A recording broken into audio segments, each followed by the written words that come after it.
Some people have the knack for drawing, and some people are like me and just frantically scribble until it looks like something. Now, if you're just starting off down the road of artistic frustration and you want to do digital art, you may have noticed that professional tools aren't cheap. Adobe costs about $600 a year, and you'll need a computer that's not a slouch to run it. But, I hear you cry, I'm just starting out. I don't even know if digital art is right for me. I don't even know if I like doing this kind of thing.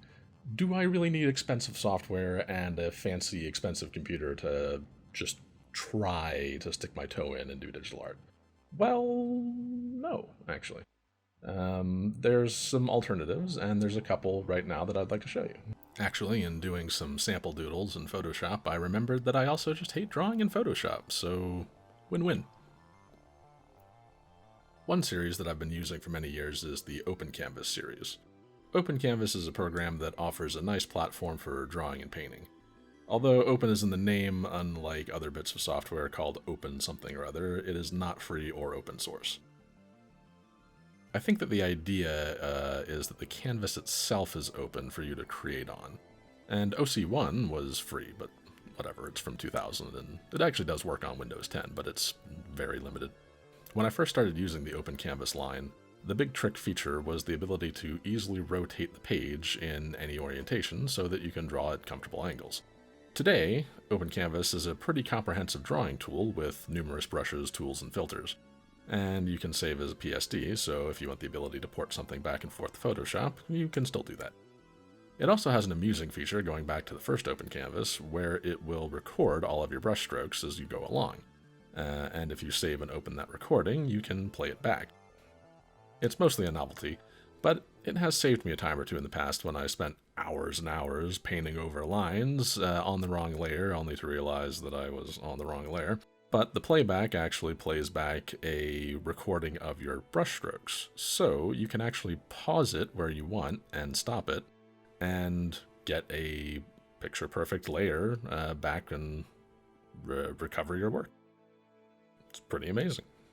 It's a pretty great all-around drawing program, in my opinion anyway. It costs about $60, and you can even get it through Steam. To that end, if you're not in a hurry, I think it sometimes actually goes on sale during the Steam sales. Actually, at the time of writing, it's available bundled with a game for $55, so $5 less than sticker price, and a game. Obvious choice is obvious. But Drake, I hear you cry. Again. $60 is money, and all I have is a 10-year-old laptop running Linux. Or I've lost my mind and I own a Mac. Well, there's another little program I quite like that might be right up your alley. It's called Krita, and it's pretty fantastic. It's also one that needs a little bit of trial and erroring to get used to. The UI is deceptively straightforward, the basic tools are all there, and it's very inviting to just start drawing. It's more in the advanced options and filters where the UI starts to get a little bit more weirdly technical. Layer calculations, which are narrowed down to a handful in most other programs, are many and varied here, and the functions are not always clear. The filters are a little wonky to use, but with the mildly annoying parts out of the way, let's talk about the better things. Krita comes packed to the gills with brush options, and like any other good program, you can add more, and I love the pen side-click wheel too. You can customize it with your commonly used brushes. It can also be used to turn the canvas, zoom, mirror, and so on. Krita can also save in numerous formats, including Photoshop PSDs, so if you need to port something over, you can. Through Steam, Krita is available for $10. But if you're in a bind and really can't afford anything, you can go to the website and get it for free, although they do ask for a donation, which I highly urge you to do. It's well worth the $10. And it runs on Windows, Mac, and Linux. That's actually how I found it. I was looking for something that would actually run in Linux and wasn't GIMP, because I hate GIMP with the fiery passion of a million scented candles. And just to show you, here it is running on an 11-year-old laptop using an even older Wacom Bamboo. First things first, we have to transfer the files somehow, so...